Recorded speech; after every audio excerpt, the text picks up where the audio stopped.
Hi, I'm Dustin Lynchme of HappyNeuron Pro, and today with me I have Tyler Anton of Chrysalis Center in Edmonton, Canada. Tyler, how are you? Not too bad, Dustin. Thanks for having me today. Well, tell me about Chrysalis and how you came to the organization. So with Chrysalis, I actually started as a student and I completed an independent community placement. So what that is where we go into an organization as a student, of course, and we kind of advocate for a role of occupational therapy. And coming into Chrysalis, we were welcomed with open arms, and it was really a great atmosphere to come into. And me and another student started this placement, and we really kind of did a needs assessment of the organization and really tried to understand where OT would really fit in well. And with doing so, we kind of determined that OT can have many different roles, but we wanted to narrow it down to certain topics or certain domains. And with that being said, intake was a big area that we wanted to really focus on, and having those standardized assessments is a part of that. So that's where we kind of started, and cognition and sensory processing were two of the big areas that we really wanted to capture at that initial intake to set people up for success when entering our facility. Um, so with that, we kind of started as a student and things really took off well. There was a lot of just a lot of cohesion between the staff that were already here working and myself as an occupational therapist and the programs that were in place. So that was it just really started off well. Awesome. And what kind of people do you work with at the Chrysalis Center? So at Chrysalis, we really support individuals with any disabilities. And these range from person to person. And that's really the unique and a kind of exciting thing with working here is we support a wide range of people with so many talents and skills. So I've only seen Chrysalis through COVID because that's when I started my placement. But since being here, I've really seen the different programs that we're able to offer. We do a lot of artwork. We help with employment. We really create these individualized goals for each person entering service. And from there, we're able to structure their days and work with them to help them achieve their goals, whether this is employment, increasing social interactions. Before COVID, we were out in the community, kind of working alongside other partners within the community. And from there, we really help create goals regarding people's hierarchy of needs. So we really rely back on the Maslow hierarchy of needs, and that's where we kind of structure our I guess our plans for people and how they are able to really get to do what they want to do, and that's what we really want to support them with. Awesome. And in terms of the people that you're working with, I know that you said that you see a wide variety of people with different disorders and different disabilities. Are there any people that you see more frequently? Any kinds of cases that you see more frequently? Do you work with people that have autism, Down syndrome, Yeah, specific there's definitely disabilities? so there's definitely we work with individuals with autism, developmental delay, FASD. Um, the list goes on, and that's what's very cool about this is anyone who is funded by PDD is able to access Chrysalis, and we provide lots of programs. And really, at the end of the day, we just want to build this inclusive community here for everyone, no matter what your disability is. If it's autism, and no matter where you are on that spectrum, we want to make sure that we're able to accommodate everyone who is able to really come into service. And even through COVID, it's been pretty fascinating to see how creative we've been able to get and be able to do these virtual programs and virtual meetings and really being able to connect with people through all the barriers that society has put in place right now. So that's been very Yeah. exciting. Yeah. And with people that have different disabilities, there's different triggers that someone might be responsive to one, stimulus or stressor. Another person might be more affected by it than another person. With the clients that you work with, do you do any pre-intake work about identifying what triggers they have, what ways that maybe they can address them, or how, in therapy, you're going to tackle, their response to their stressors that really bother them?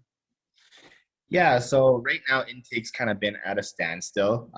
We have a new employment stream that we're rolling out, and that's kind of going to be more, I guess, employment focused. But for individuals, yes, we definitely do understand. We do a pretty comprehensive history and functional assessment to see what these triggers are and to identify that, and kind of what's been being used at home, what's been successful in the past, what hasn't been successful, and kind of trying to piece that whole story together. I think it's really important to get that holistic view of a person. At Chrysalis, we are very holistic and person-centered. We want to make sure that we're putting people in a position to be successful. And I think that's what is really, really cool about Chrysalis, is that we really want to focus on what the people want to do, whether that is having that leisure or having those programs, accessing an art program, cooking program, music program, or if they want to really focus on employment, and get a job and be a part of the community and have that sense of productivity, or if it's schooling or volunteering. But really, we really want to support individuals with whatever their goals may be. And that's right at the beginning. We have an HCD, like human-centered design, intake process where they really get to know people of the family, really kind of get a full picture of the person. And that's what's really allowed us to be successful, I feel, is we're very innovative in the sense of we really want to help the person. And that's what me coming here and being a part of this team already, it's just been such a pleasure of mine and such a great start to my career, is being here, is just how invested that Chrysalis is in making people as happy as possible and seeing the potential in everyone. That's what's really been fascinating. Yeah, it's a very rewarding career path. And I know I'm wondering if you could talk about maybe how you facilitate that translation of the strategies they're using on the digital program to their daily life. I think a lot of people that are working with people that have complex needs maybe aren't sure the best approach to do that, because everybody is different and everyone learns differently. Do you have any techniques or strategies that you find very helpful in helping your clients connect their cognitive practice with their real life? Yeah, with like let's say with memory, it's all about, we have the memory and we're working on it, but having strategies to kind of assist with that. So utilizing lists and other things like that, and allowing us to pre-structure our day the day before, and then have an outline and kind of remember what your day is like. Also with some of the tasks that are done here, we do some contract work. So what that is, it's like we have contracts within Edmonton that we have, and we have like work for people here. So there's different skills and kind of remembering the steps for every step of that job. So putting something together, kind of putting different kits together, and then kind of having that cognitive component and bridge it with that activity has been awesome as well. So you're doing some cognitive activities and then you're really bridging it with a real life activity right after, and it kind of comes to, I guess, all those skills that we learn we're utilizing right away. So it's like that double practice that we're able to use. Very much so. For them, it's difficult and it's easy to slip into a routine where you're sleeping in longer than you should, and maybe, not engaging in very pro-health behaviors. I'm wondering if you could maybe speak about what your experience as an OT has been like working with people during this time, and maybe talk about how COVID has impacted the population that you work with, what changes that you see in them, and what problems may have arisen due to the pandemic and the lockdowns, maybe some of the work that you've done with your clients to help them cope with that, and maybe some coping mechanisms that you find that are very effective to deal with the stress.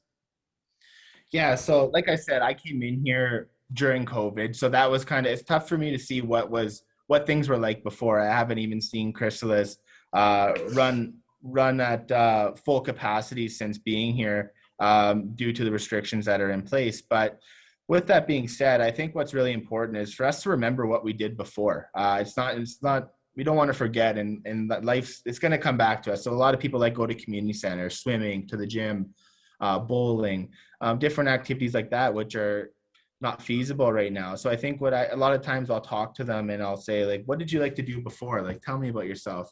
Like Special Olympics is something as well that a lot of people were training for, or completing activities to prep for that. And I think it's important for us to remember those things. And that also taps into that memory component of cognition as well. And for us to have these memories and visualize what that looked like is really important. And what that's going to be like, it's something that we don't want to forget about. And then still finding a way, like we talked about before, even though it's not possible to do all those, but how can we make something happen like that? So for bowling, can we do like Wii bowling instead? Yes, it's not the same, but you're still getting that bowling experience in some shape or form. And that's what's really nice. So that's what we're trying to do, is trying to still remember what we did before and how that brought us that joy and pleasure, and trying to still structure something to kind of still give them that, I guess, stimulus, or give them that feeling that that's still something that they can do and still want to do when the pandemic isn't as severe. Right. One thing actually that was very interesting is I did another interview with a British therapist, and she explained to me that she works with TBI patients, and one thing that she's noticed in her clients is that because people are staying home, stores are quieter, things have really calmed down, and for some people it's been really beneficial. But some people really miss, the hustle and bustle of everyday life. And even in the United States, friends of mine have told me that they've become kind of anxious in a way about going back to normal because they're kind of used now to this slower paced version of life. But I'm wondering if you maybe have any strategies, or maybe you've done any work on your clients about, what happens when things go back to normal, what happens when you are back in an environment where there are multiple stimuli that you have to tend to at any given time. What is it going to be like, or how are you going to handle being around multiple people at one time? And maybe how to ease that anxiety, and how to implement cognitive strategies to respond to a more active environment in the future. Yeah, and I think that's a great point as well. Is it's been nice that life has kind of slowed down in some ways and picked up in others, but I totally agree. It's not like, if you go out in the community, it's not as busy as it was before. At Chrysalis, it's not as busy as it was before, or as loud. And that's something that, as a student, I really wanted to focus on as well, was that sensory processing part. And with that, we do a sensory profile for individuals at intake. And this is going to be kind of included into our intake now. And it really allows us to understand if what kind of, are they sensory seekers, sensory avoiders, right? And from there, that allow us to kind of structure an environment in a setting that will be appropriate for them. So we have a really big facility here, and it's been to our benefit that we have that. But it allows us to really have a quieter space, or a calm room. I'm in the process of creating a sensory room right now as well, and really allowing us to not only use that to kind of calm ourselves, but also provide that arousal as well. So that sensory room is going to be very beneficial, and we plan to run some programs out of there. Cognition plays a big part in sensory processing, as you know, So. and doing that is something that I want to kind of tie in. So kind of every program we have, there's that cognitive component that's kind of included in it. And sensory processing is something that is a great way for coping with our emotions, but also providing that arousal and attention for people, and allowing them to really, if they're not in a good frame of mind to start their day, we can utilize this room to really get them to where they need to be most successful. And just out of curiosity, I know HappyNeuron offers different activities for cognition. They do some auditory processing activities. There's visual attention, where you have to pay attention to more than one stimulus at a time. I'm wondering, do you have any maybe recommendations about activities that you can do with your clients to help them increase their sensory processing abilities, and maybe help them readjust to a more hectic environment when that time does come, if they do want to get back into that kind of life? Yeah, definitely. And I think practicing in different environments, this goes back to the environments, but if we're in a computer lab that's completely quiet, and then you're in a computer lab that has a little more stuff going on, it'd be important to see how that person's score is affected by that. And that's something which is really nice to look at as well. I have an individual that I've been working with that does very well in a quiet environment. He loves working in my office, but we're in a computer lab, his score is a little bit, it's hindered because of what's going on around him. So that really captures that in a really neat way. But one of the activities that I really like is the restaurant activity, where you're taking an order and remembering people's faces and their names. Or those are two different activities, but I like those two different ones. Those ones are really good. They really apply to real life. Remembering a face and remembering a name, and finding ways to kind of remember that. What features of that person makes you remember that person, right? Or what is it that kind of, what can you pair with that to really allow that to work on that memory and that attention, right? And I think those are my favorite activities, because you know what, they're real life. they're people on the screen, and and that's something you do every day. You meet lots of people every day, but everyone struggles to remember what their name is. It's like, oh, I recognize that guy from somewhere. I recognize that person from somewhere. But having that name and having that activity to help facilitate that has been very beneficial. And that's one of my favorite activities that HappyNeuron offers.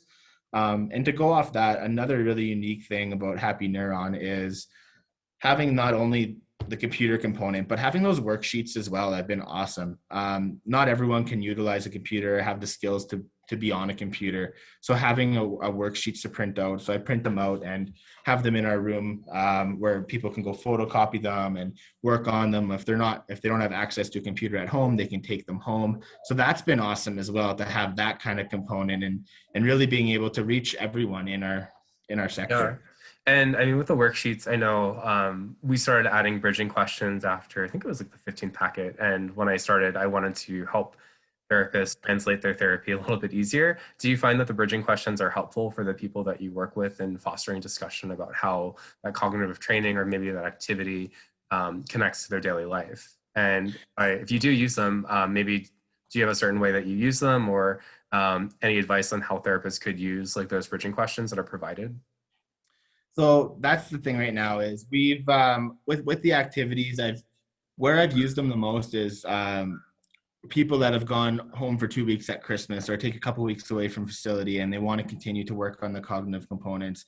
They're able to take a booklet home, and I'll kind of structure it with, for me, I kind of more so focus on tapping into the different domains and making sure that we're not just focusing on one. Because what I do find is once someone does really well in an activity, they want to keep working on that because they're doing really well, and they'll avoid other areas. So that's where my biggest thing is, having that balance between all the cognitive processes, right? And understanding like memory isn't the end all be all. Yes, it's great to have great memory, but we got to work on those problem solving skills. We got to work on that executive functioning, those attention skills, and having that. So for myself, I plan to utilize this more as more people come in, and especially with this employment stream, to use those bridging activities to see how that relates to everyday life. But right now I was kind of more so not focusing on one domain and really focusing on having a balance between all, because I just don't want to just work on solely memory, right? I want to make sure it's that holistic view of cognition per se. So of course.